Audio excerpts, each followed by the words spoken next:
ಗೌರಿಶಂಕರ ನಗರ ಇತಿಹಾಸ ಪ್ರಸಿದ್ಧ ಸ್ಥಳ. ಇಲ್ಲಿಂದ ವಿಶ್ವವಿಖ್ಯಾತಿ ಪಡೆದ ಕಾರಣ ಏನಂತ ಹೇಳ್ಬಿಡ್ತೀನಿ. ಮೊದಲು ಜಂಬೂ ಸವಾರಿಗೆ ಗೌರಿಶಂಕರ ನಗರದಿಂದ ಇವರೇ ಅಧ್ಯಕ್ಷರು. ಇವ್ರಿಗಿಂದೇ ಮುಖಾಂತರವಾಗುವ ಇಲ್ಲಿಯೇ DC ಮಿನಿಸ್ಟ್ರಿಗಳು ಬಂದು ಇವರು ಇದಕ್ಕೆ ಬಂದ್ಬಿಟ್ಟು ಆಹ್ವಾನ ಪತ್ರಿಕೆ ಕೊಟ್ಬಿಟ್ಟು ಇವ್ರಿಗೆಲ್ಲ ಕೊಟ್ಬಿಟ್ಟು ಇಲ್ಲಿಂದೇ ಗೌರಿಶಂಕರ ನಂದಿ ಧ್ವಜ ಮುಂದೆ ದಸರಾದಲ್ಲಿ ಹೋಗೋ ಅಂತಿದ್ದು ಇತಿಹಾಸ ಪ್ರಸಿದ್ಧ. ನಿಮಗೂ ಗೊತ್ತು ಅದು.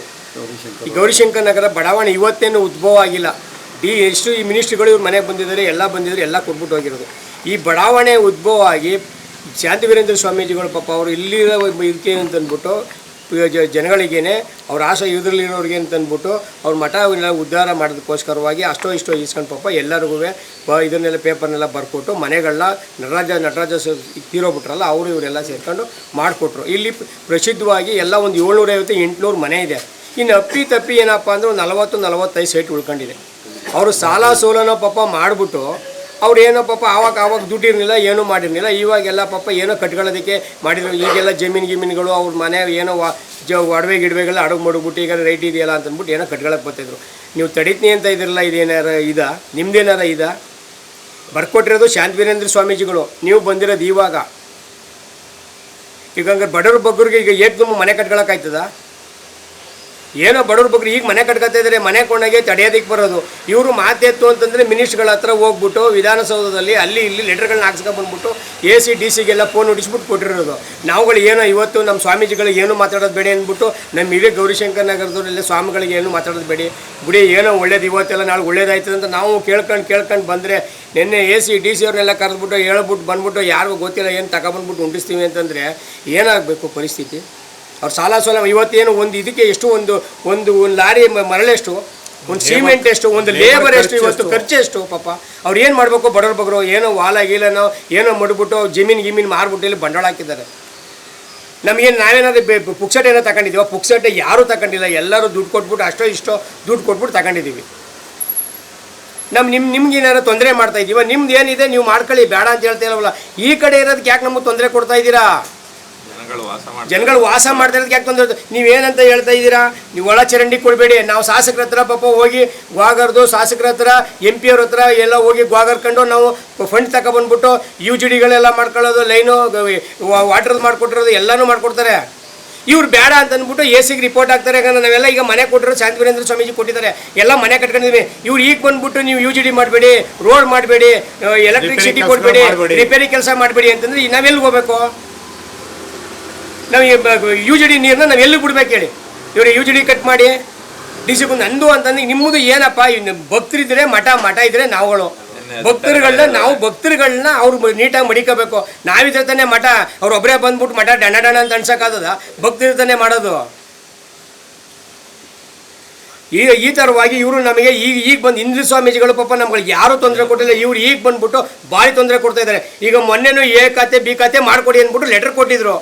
ಇದೇ ನಮ್ಮ ಸ್ವಾಮಣ್ಣ ಅವರು ಇವ್ರ ಮಗ ಅವರು ಬಂದ್ಬಿಟ್ಟು ಎಲ್ಲರೂ ಹೋಗಿ ಸುತ್ತೂರು ಮಠಕ್ಕೆಲ್ಲ ಹೋಗ್ಬಿಟ್ಟು ಇಡೀ ನಮ್ಮೆಲ್ಲ ಹೋಗ್ಬಿಟ್ಟು ಸ್ವಾಮೀಜಿಗಳಿಗೆಲ್ಲ ಹೇಳಿದ್ವಿ, ಅನುಸರಿಸ್ಕೊಂಡು ಹೋಗಿಯಪ್ಪ ಅಂತಂದ್ರು. ಅವ್ರು ಅನುಸರಿಸ್ಕೊಂಡು ಹೋಗಿ ಅಂತಂದ್ರೆ ಇವ್ರು ಒಳಗಡೆನೇ ಕೆಲಸ ಮಾಡ್ತಾರೆ. ಅವರು ಪುನಃ ಎಲ್ಲ ಗಲಾಟೆ ಮಾಡಿದ್ಮೇಲೆ ಆಯಿತು ಕೊಡಿ ಅಂತಂದ್ಬಿಟ್ಟು B ಖಾತೆ ಕೊಡಿ ಅಂತಂದ್ಬಿಟ್ಟು ಲೆಟರ್ ಕೊಟ್ಟರು. ಈಗ ಪುನಃ AC DC ಹೋಗ್ಬಿಟ್ಟು ಹೇಳ್ಬಿಟ್ಟು ಇವರು ಪುನಃ ಏರಕ್ಕೆ ಏನು UGD ಕೊಡಬೇಡಿ, ಕರೆಂಟ್ ಕೊಡಬೇಡಿ, ವಾಟರ್ ಸಪ್ಲೈ ಮಾಡಬೇಡಿ. ಹಂಗಾರೆ ನಾವೆಲ್ಲ ಇಲ್ಲಿರೋ ಬದುಕಿ ಇರೋರು ಎಲ್ಗೋಬೇಕು?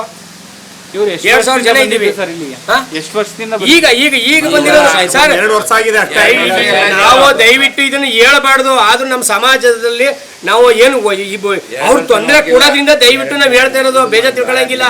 ಇಲ್ಲಿರೋರು ನಾವು ಪಕ್ಕದಲ್ಲೇ ಇರೋದು, ಇಲ್ಲಿರೋರೆಲ್ಲ ಪಕ್ಕದಲ್ಲಿ ಮನೇಲೇ ಇರೋದು. ನಮ್ಗಳಿಗೆ ಗೊತ್ತಿಲ್ಲ. ಬೆಳಗಿನ ಜಾವ 5:30ಗೆ ಮಾಡಿರೋದು ಇವ್ರನ್ನ.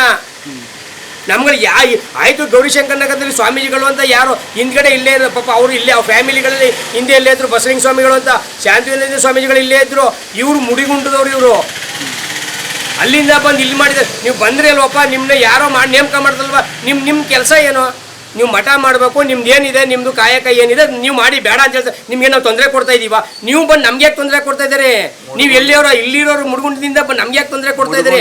ನಿಮ್ಗೆ ನಾವು ತೊಂದರೆ ಕೊಟ್ಟಿದ್ದೀವ? ನಾವು ಇಲ್ಲಿ ಬಂದು ತೊಂದರೆ ಕೊಟ್ರೆ ಹೆಂಗ್ ಸರ್ ಮಾಡೋದು? ಈಗ ಇದೆಲ್ಲ ಮಾಡಿದೀವಿ. ಯಾರು ಮಾಡಿರೋದು? ಪ್ರತಾಪ್ ಸಿಂಹ ಅವ್ರ ಕೇಳಿ ನಾವು ಎಲ್ಲ ಇದು ಮಾಡ್ಬಿಟ್ಟು ಇವರೇನೆ ಪಾಪ ಸೋಮಣ್ಣ ಅಂತ ಅಂದ್ಬಿಟ್ಟು ಬನ್ನಿ ಸೋಮಣ್ಣಲ್ಲಿ ಇವರು ಪ್ರತಿದಿನ ಪಾಪ ಟ್ವಿಟ್ ಮಾಡಿ ವಾಟರ್ದೆಲ್ಲನೂ ಕಳಿಸಿ ಎಲ್ಲನೂ ಮಾಡಿ ನಮ್ಗೆ ವಾಟರ್ ರಿಪೇರಿ ಕೊಂಡಾಗಿ ನಾವು ಪ್ರತಾಪ್ ಸಿಂಹ ಅವ್ರಿಗೆ ಹೇಳ್ಬಿಟ್ಟು ಇಲ್ಲಿ ತಗೊಬಂದ್ವಿ.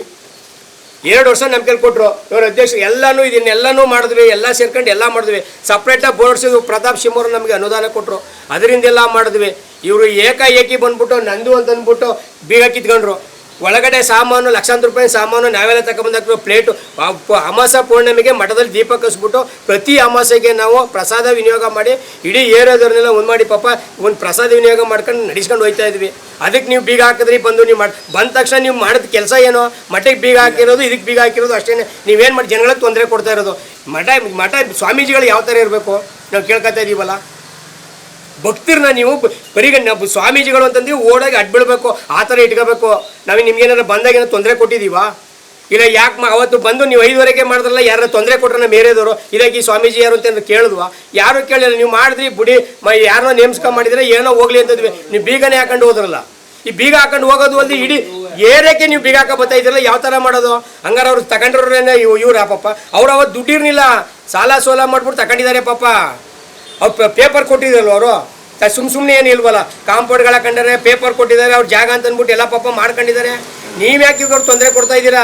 ನಿಮ್ಮದಕ್ಕೇನಾದ್ರು ತೊಂದರೆ. ಆಮೇಲೆ ಕರೆಂಟು ಸರ್, ಎಷ್ಟೋ ಜನ ಪಾಪ ಮನೆ ಕಟ್ಟಿದ್ದಾರೆ, ಒಬ್ರಿಗೆ ಇನ್ನೂ ಕರೆಂಟ್ ಇಲ್ಲ ಸರ್, ಕರೆಂಟ್ ಕೊಡ್ತಾ ಇಲ್ಲ. ವಾಟ್ರ್ ಕೊಡಬೇಡಿ ಅಂತ ಬರ್ತಾರೆ, ಎಲ್ಗೋಗ್ಬೇಕು ಸರ್ ಅವರು? ಕರೆಂಟ್ ಇಲ್ಲ, ವಾಟ್ರ್ ಇಲ್ಲ. ಈಗ ಹೊಸ್ದಾಗಿ ಯುಜಿಡಿನೇ ಕೊಡಂಗಿಲ್ಲ ಅಂತಾರಲ್ಲ, ಯುಜಿಡಿ ಇಲ್ಲದೆ ಮನ್ಸ ಬದುಕ್ತಾನ? ಮಾತೆತ್ತಿ ಇವ್ರು ಹೋಗ್ಬಿಟ್ಟು ವಿಧಾನಸೌಧದಲ್ಲಿ ಹೋಗಿ ಲೆಟರ್ ತಗೊಂಡು, ನಮ್ಮ ಏರಿಯಾದಲ್ಲಿ ಇರೋರು ವಿಧಾನಸೌಧಕ್ಕೇನೋ ಪ್ರಧಾನಮಂತ್ರಿ ಹತ್ರ ಹೋಗಿ ಮಾತಾಡೋ ಅಷ್ಟು ಇದಿದೆ. ಅವ್ರ ಹತ್ರನೇ ಹೋಗ್ಬಿಟ್ಟು ಕುಂತ್ಕೊಂಡು ಇತ್ತಕೊಂಡು ಮಾತಾಡ್ಕೊಂಡು ಇದು ಮಾಡ್ಕೊಂಡು ತಗೊಬರ ಅಂತ ಎಂತಿದೆ. ಜನಗಳಿಗೆ ಅವ್ರ ಸೌಲಭ್ಯವನ್ನು ಒದಗಿಸ್ಕೊಡ್ಬೇಕು. ಒಬ್ಬ ಸ್ವಾಮೀಜಿ ಆದವರು ಭಕ್ತರುಗಳನ್ನ ಯಾವ ಥರ ಇಟ್ಕೋಬೇಕು ಆ ಥರ ಇಟ್ಕೊಳ್ಳಿ. ನಮ್ಮ ಏರಿಯಾದವರು ಅವ್ರಿಗೆ 1 ಪಾಯಿಂಟ್ ತೊಂದರೆ ಕೊಡಿ. ಇವತ್ತಿನವರೆಗೂ ಏನು ಮಾತಾಡಿದ್ದಿಲ್ಲ ಅವ್ರಿಗೆ. ಅವರು ನಿನ್ನೆ ಯಾವಾಗ AC/DC ಕರ್ಕೊಬಂದು ಜನಗಳಿಗೆ ತೊಂದರೆ ಕೊಡು ಪತ್ರ ಮುಖಾಂತರ ಅವ್ರು ಬಂದು ಪಾಪ AC 7 ಗಂಟೆ ಗೊತ್ತಿಲ್ಲ ಅವ್ರಿಗೆ ನೋಡಿ ಹಿಂಗೆಲ್ಲ. ಆಮೇಲೆ ಬರೀ ಇವರೇ ಕರ್ಕೊಂಡು ಹೋಗೋದು 4-5 ಜನನ ಅವ್ರ ಕೈಲಿ ಲೆಟರ್ಗಳು ಕೊಡಿಸ್ಬಿಡೋದು, ಪತ್ರಗಳು ಕೊಡಿಸ್ಬಿಡೋದು. ಇವ್ರು ಹೇಳೋದು ನಾನು ಬೆಂಗಳೂರಿಂದ ಹೋಗ್ತೀನಿ, ನಾನು ಇವ್ರ ನಮಗೂ ಇದ್ದಾರೆ. ನಾವೇನು ಜನಗಳಿಗೆ ಶಾಸಕರಿಗೆ ನಾವುಗಳೆಲ್ಲ ಓಟ್ ಹಾಕಿಲ್ವಾ? ನಾವು ಗೆಲ್ಸಿಲ್ವಾ? ನಮಗೆ ಶಾಸಕರು ಇಲ್ವಾ? ನಮಗೆ ಮುಖ್ಯಮಂತ್ರಿ ಇಲ್ವಾ? ಸರ್, ಮುಂದಿನ ಕ್ರಮ ನಾವೇನೂ ಇಲ್ಲ. ನಮ್ಗಳಿಗೆ ಈಗ ಏನಿದೆ ಶಾಂತಿವಿನಂದ ಸ್ವಾಮೀಜಿಗಳು ಏನು ಬರ್ಕೊಟ್ಟಿದ್ದಾರೆ, ಅವ್ರುಗಳಿಗೆ ಏನೂ ತೊಂದರೆ ಕೊಡಬೇಡಿ ದಯವಿಟ್ಟು. ನಮಗೆ ಕಟ್ಕೊಳ್ಳೋದಕ್ಕೆ ಜನಗಳಿಗೆ ಅವಕಾಶ ಮಾಡಿಕೊಡಿ. 40-50 ಸೈಟ್ ಅವೇ ಪಾಪ, ಕಟ್ಕೊತಾರೆ, ನೆಮ್ಮದಿಯಾಗಿರ್ತಾರೆ. ನಿಮ್ಮದು ಇದೆಯಲ್ಲಪ್ಪ ತೋಟ, ಅಲ್ಲಿಗೇನಾರ ಇದು ಮಾಡ್ತಾರೆ, ತೋಟಕ್ಕೆ ಹೋಗಿ ಹಾಕೊಳ್ಳಿ, ನೀವು ಕಾಂಪೌಂಡ್ ಹಾಕೊಳ್ಳಿ, ಬಿಲ್ಡಿಂಗ್ ಕಟ್ಟಿ ಮಾಡಿ. ನಮ್ಮ ಸಮಾಜ ಉದ್ಧಾರ ಮಾಡಬೇಕು ಅಂತ ತಾನೇ ನೀವು ಬಂದಿರೋದು. ನಮ್ಮ ಸಮಾಜದವ್ರಿಗೆ ಮಾಡಿ, ನೀವು ಬಿಲ್ಡಿಂಗ್ ಕಟ್ಟಿ, ಕಾಲೇಜ್ ಕಟ್ಟಿ, ಯಾರು ಬೇಡ ಅಂತ ಹೇಳ್ತಾರೆ? ಏನು ಬೇಕಾದ್ರೂ ಮಾಡಿ. ನಾವು ನಿಮ್ಗೆ ಸಪೋರ್ಟ್, ನೀವು ಸಪೋರ್ಟ್ ಕೇಳೋಕ್ಕೆ ಎಷ್ಟು ಏನು ನಾನು ವೀರನ ಸೂರ ಅಂತಂದರೆ ನಾವು ಎಲ್ಲಿಗೋಗ್ಬೇಕಾಗಾರೆ? ಒಬ್ಬ ಸ್ವಾಮೀಜಿಗಳು ಯಾವ ಥರ ಇರಬೇಕು, ಬೇರೆ ಸ್ವಾಮೀಜಿಗಳನ್ನ ಬೇರೆ ಮಠಗಳನ್ನ ನೋಡಿ ಕಲ್ತ್ಕೋಬೇಕು. ನಾವು ಅವ್ರಿಗೆ ಹೇಳೋದಲ್ಲ. ಓಕೆ ಸರ್, ಆಯ್ತು. ಏನಾಗಿದೆ ಅಂದರೆ ಸರ್